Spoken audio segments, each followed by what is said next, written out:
When we speak of American history, we often hear tales of brave pioneers, seekers of freedom, and the founding of a great nation. Yet there exists a far larger story, one rarely told in its entirety. The story of how a people with thousands of years of civilization nearly vanished from this land in the span of just a few centuries. This is not a simple narrative of military conquest and defeat. Rather, it is a complex chronicle of systematic elimination, cultural annihilation, and the deliberate rewriting of history itself. First, we must correct a deeply entrenched misconception. When Europeans arrived on these shores, they did not discover an untamed wilderness waiting to be civilized. Archaeological evidence reveals that in 1492, the Americas were home to somewhere between 50 million and 100 million people. North America alone supported a population estimated between 5 and 18 million souls. These were not scattered nomadic bands eking out a primitive existence. They were sophisticated civilizations with intricate social structures and remarkable achievements. Consider Cahokia, the great city that flourished along the Mississippi River. By the year 1100, its population exceeded that of London at the same period. In the Northeast, the Iroquois Confederacy had developed an elaborate political system, a framework of democratic principles so advanced that it would later influence the very architects of the American Constitution. In the Southwest, the Pueblo peoples constructed breathtaking cliff palaces and engineered complex agricultural and irrigation systems that sustained thriving communities in an arid landscape. Along the Pacific Northwest, tribes created rich artistic traditions and developed sustainable fishery management practices that maintained abundance for generations. These societies possessed their own systems of law, their own spiritual traditions, their own artistic expressions, their own bodies of scientific knowledge, and their own carefully preserved histories. They had domesticated corn, potatoes, tomatoes, and countless other crops that would eventually become staple foods across the entire world. Their medical knowledge encompassed hundreds of medicinal plants, many of which continue to play vital roles in modern medicine to this day. The first wave, the catastrophe of disease, the deadliest weapon the Europeans brought, was not forged of steel or fired from cannon. It was invisible, insidious, and utterly devastating. Smallpox, measles, typhus, cholera, diseases that were relatively commonplace in Europe, became instruments of apocalypse for the indigenous peoples of the Americas, who had never before encountered such pathogens. Due to millennia of geographic isolation, Native Americans possessed no immunity whatsoever to these old world diseases. The contagion spread with terrifying speed, racing ahead of European expansion itself. Often by the time colonists reached a new region, the local population had already been decimated by epidemics that had traveled along ancient trade routes. Some tribes suffered mortality rates as high as 90%. Entire villages transformed into ghost towns within a matter of weeks, their inhabitants swept away like leaves before an unstoppable wind. The scale of this demographic catastrophe defies comprehension. Imagine if the United States today suddenly lost 90% of its population. Governments would collapse. Economies would disintegrate, cultural transmission would be severed, knowledge systems would vanish into silence. This was the reality that Native Americans faced during the 16th and 17th centuries, a reality of such profound loss that entire worlds disappeared. What makes this tragedy even more cruel is that some European colonists quickly recognized the utility of disease and began deliberately weaponizing it. The most infamous example occurred in 1763. When British General Geoffrey Amherst instructed his subordinates to distribute blankets contaminated with smallpox to indigenous peoples. This may well stand as one of the earliest instances of biological warfare in human history, a calculated act of genocide disguised as a gift. The theft of the land as native populations plummeted. European colonizers began the systematic appropriation of their territories. But this was not merely military conquest. It was a complex process involving law, politics, and economics, a machinery of dispossession operating under the veneer of legitimacy. Between 1778 and 1871, the United States government negotiated and signed more than 370 treaties with various indigenous nations. On the surface, these treaties appeared to recognize tribal sovereignty and guarantee rights to certain lands. They were presented as solemn agreements between sovereign peoples. But in practice, These treaties were violated almost without exception, their promises broken as casually as one might tear up an unwanted letter. The architecture of deception, the very process of treaty making, was steeped in fraud and manipulation. The United States government routinely negotiated with individuals who held no legitimate authority to represent their people, or deliberately misled tribal representatives during negotiations, exploiting language barriers and cultural misunderstanding. Many treaties were signed under the shadow of military threat, with soldiers standing nearby as a silent reminder of what refusal might bring. Others exploited internal divisions within tribes, playing factions against one another. More commonly still, treaties were unilaterally modified or entirely abrogated shortly after the ink had dried, their promises revealed as nothing more than temporary conveniences. The American legal system itself provided a veneer of legitimacy to this grand theft. In the 1823 case of Johnson v. M. Intosh, the Supreme Court established the doctrine of discovery, declaring that European discovery of the Americas had granted them ultimate ownership of the land, while indigenous peoples retained merely a right of occupancy, a right that could be extinguished at will. This absurd legal fiction became the foundation for generations of land seizure. Consider the logic for a moment. Imagine if extraterrestrial beings arrived on Earth tomorrow and proclaimed that because they had discovered our planet, it now belonged to them, and humanity possessed only temporary residence rights subject to their pleasure. This is essentially the reasoning behind the doctrine of discovery, a principle that would be laughable if its consequences had not been so catastrophic. The Trail of Tears and the Geography of Grief in the 1830s. President Andrew Jackson signed the Indian Removal Act, initiating a campaign of mass forced relocation. The most infamous of these deportations became known as the Trail of Tears. In 1838, approximately 16,000 Cherokee people were forcibly marched from their ancestral homelands in the southeast to designated territories in Oklahoma.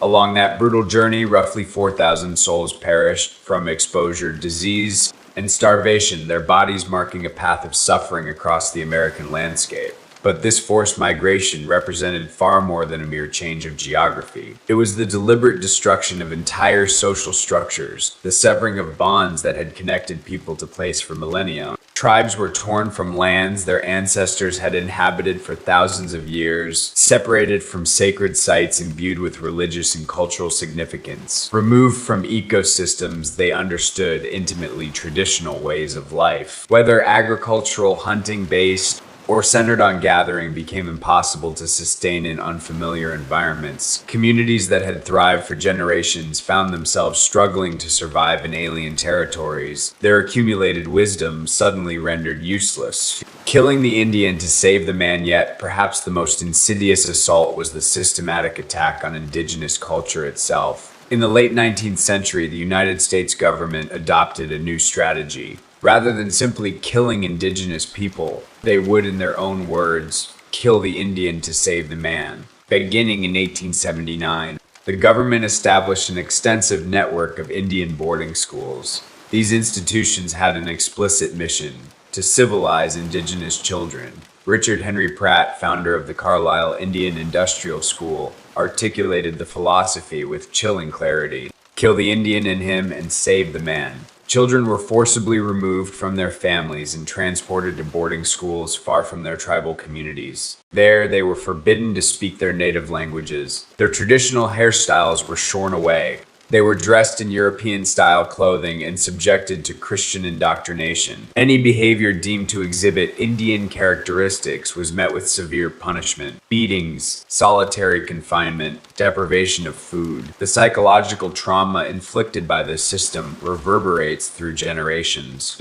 Imagine a 6-year-old child suddenly torn from their parents' arms, told that their language is savage, their culture backward, their parents ignorant. These children grew into adults who could neither fully integrate into white society nor return comfortably to tribal cultures that had become foreign to them. They became lost souls, suspended between two worlds, belonging fully to neither. The silence of languages, language is the vessel of culture, and the disappearance of indigenous languages has proceeded at a devastating pace. In 1492, approximately 300 distinct indigenous languages were spoken across North America. By the end of the 20th century, Only about 175 remained in use, and the vast majority of these teetered on the brink of extinction. This was not natural linguistic evolution. It was the direct result of deliberate language suppression policies. In boarding schools, children caught speaking their native tongues were beaten, starved, or locked in isolation. In broader society, speaking indigenous languages became stigmatized as a mark of backwardness and incivility. When a language dies, what vanishes is not merely vocabulary and grammar. Lost too are the worldviews embedded in that language, the value systems it encoded,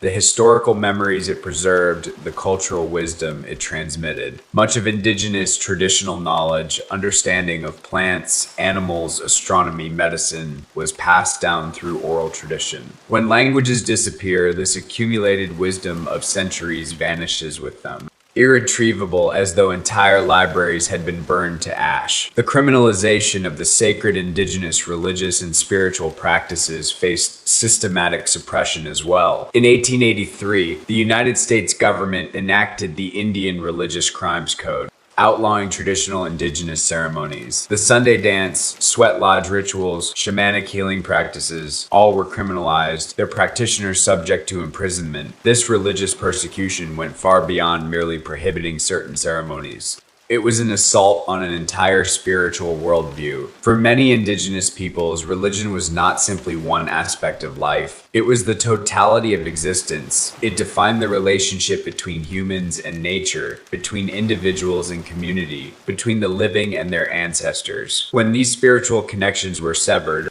the very foundation of culture itself began to crumble. The destruction of economic foundations while culture was being systematically erased. The economic foundations of indigenous societies were simultaneously being dismantled with calculated precision. The Dawes Act of 1887 stands as perhaps one of the most destructive pieces of legislation ever imposed upon Native peoples. This act divided collectively held tribal lands into individual parcels, allotting 160 acres to each indigenous family. On the surface, this appeared to grant Native Americans the benefits of private property ownership. In reality, it delivered a fatal blow to tribal social structures. Many indigenous cultures were built upon foundations of collective ownership and communal decision-making. The forced imposition of private land ownership shattered these traditional forms of social organization. Worse still, the act permitted the sale of surplus lands to white settlers. The consequences were catastrophic. Between 1887 and 1934, indigenous peoples lost approximately 90 million acres, roughly two-thirds of their remaining land base. Many Native Americans who received individual allotments, unfamiliar with the concepts of private property and market economics, quickly lost their holdings through fraud, manipulation, or simple inability to navigate an alien economic system. Traditional indigenous economic activities, hunting, fishing, gathering, were strangled by new laws and regulations. As wildlife conservation laws were implemented, many traditional hunting practices were criminalized. Fishing rights were restricted or revoked entirely. The right to gather traditional medicinal plants and foods was curtailed. These restrictions affected far more than mere economic income. They severed the traditional connections between indigenous peoples and the natural environment that had sustained them for millennia. For many tribes, hunting and fishing were not simply methods of obtaining food. They were profound cultural and spiritual practices, ceremonies that bound communities together and connected them to the land and to their ancestors. Rewriting history itself, perhaps the most insidious aspect of this cultural genocide, was the deliberate rewriting of history itself. In mainstream American historical narratives, indigenous peoples were either completely erased or portrayed as savages who stood in the way of civilized progress. American popular culture constructed the image of the noble savage. Indigenous peoples romanticized as ancient peoples living in harmony with nature, yet simultaneously depicted as a vanishing race destined to disappear before the inevitable march of modern civilization. This narrative, though superficially sympathetic, actually provided a fatalistic explanation for indigenous disappearance, framing it as historical inevitability rather than the result of deliberate policy and systematic violence. In most American school history textbooks, indigenous history was either reduced to a handful of stereotypes, Thanksgiving, Pocahontas, the last of the Mohicans, or omitted entirely. Students learned about the Revolutionary War, the Civil War, westward expansion, but rarely about the impact of these events on native peoples. The story was told from the perspective of the conquerors, with the conquered rendered invisible or reduced to colorful background details. The result of this historical education is that most Americans remain profoundly ignorant of the true history of indigenous peoples. They may know that Columbus discovered America, but not that this discovery led to the deaths of tens of millions. They may know that westward expansion opened the frontier, but not that this process involved acts that can only be described as genocide. The narrative of American exceptionalism, of manifest destiny, of inevitable progress. These stories require the erasure of indigenous suffering, the minimization of indigenous resistance, the forgetting of indigenous existence, the liminal status. Neither foreign nor citizen, the legal status of indigenous peoples within the American system has always existed in a realm of deliberate ambiguity and contradiction. They were neither fully foreign nations nor fully American citizens, but rather occupied a peculiar state of wardship, a legal twilight zone designed to deny them both sovereignty and equality. In 1831, the Supreme Court, in the case of Cherokee Nation v. Georgia, defined Indian tribes as domestic dependent nation. This nebulous legal concept meant that tribes possessed some degree of self-governance, yet simultaneously remained under the guardianship of the federal government, a paternalistic relationship that granted Washington the power to determine their fate in practice. This guardianship meant that the federal government could unilaterally decide what was best for Indian people without seeking their consent. The government could dictate how their lands would be used, what education their children would receive, what laws they must follow. They were treated as perpetual children, incapable of managing their own affairs. Their voices systematically excluded from decisions that shaped their very existence. It was not until 1924 that all Indians born within the United States were granted American citizenship. Yet even after this nominal recognition, many states employed various mechanisms to prevent indigenous people from voting. Some states required Indians to renounce their tribal membership to cast a ballot. Others declared that those living on reservations were not residents of the state and therefore lacked voting rights. The franchise, that fundamental right of citizenship, remained effectively denied. Only after the passage of the Voting Rights Act in 1965 did indigenous peoples truly gain full political participation rights. But by then, they had been marginalized for centuries, their political power systematically dismantled, their ability to shape their own destiny deliberately constrained, the long shadow. Contemporary consequences, the effects of these systematic elimination policies extend unbroken into the present day. Though the most extreme suppression policies have formally ended, their consequences continue to profoundly shape indigenous communities. Today's Indian reservations rank among the most impoverished regions in the United States. Unemployment rates, alcoholism rates, suicide rates all soar far above national averages. This is not because indigenous peoples are somehow unsuited to modern society, as racist narratives would suggest. Rather, it is the direct consequence of centuries of systematic oppression and marginalization. When a people's traditional economic foundations are destroyed, their educational systems dismantled, their cultural transmission interrupted, their social structures shattered, rebuilding a healthy community becomes extraordinarily difficult. The trauma compounds across generations, each inheriting not only poverty, but the psychological wounds of dispossession and cultural erasure. Resilience and revival despite these immense challenges. Many indigenous communities are engaged in determined efforts to revive their cultures. Language revitalization projects work to rescue endangered indigenous languages from extinction. Traditional arts, music, and dance are being relearned and transmitted to new generations. Some tribes are regaining management rights over traditional lands, restoring traditional ecological practices that sustain these landscapes for millennia. Yet this revival faces formidable obstacles. When a culture has been interrupted for several generations, reconnecting these severed chains proves extraordinarily difficult. Much knowledge has been lost forever. Many traditions cannot be fully restored. The elders who carried the old ways have passed on, taking irreplaceable wisdom with them into silence. Why this story remains untold, the story of how indigenous peoples nearly vanished from history, is rarely told in its completeness. Several profound reasons explain this silence.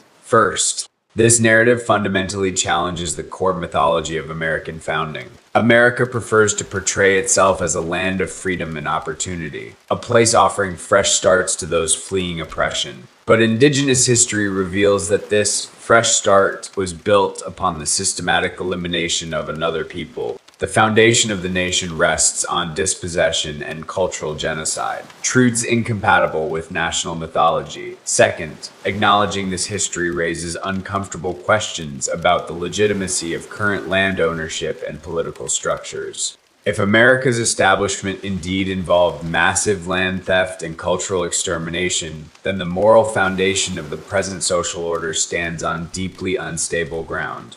Property rights, state boundaries, national sovereignty itself all become subjects of legitimate contestation. Third, the scale and duration of this story make it difficult to fully comprehend and accept. We find it easier to understand and condemn atrocities that occur within short time frames. A massacre, a war, a specific act of violence. But systematic oppression spanning centuries defies our conceptual framework.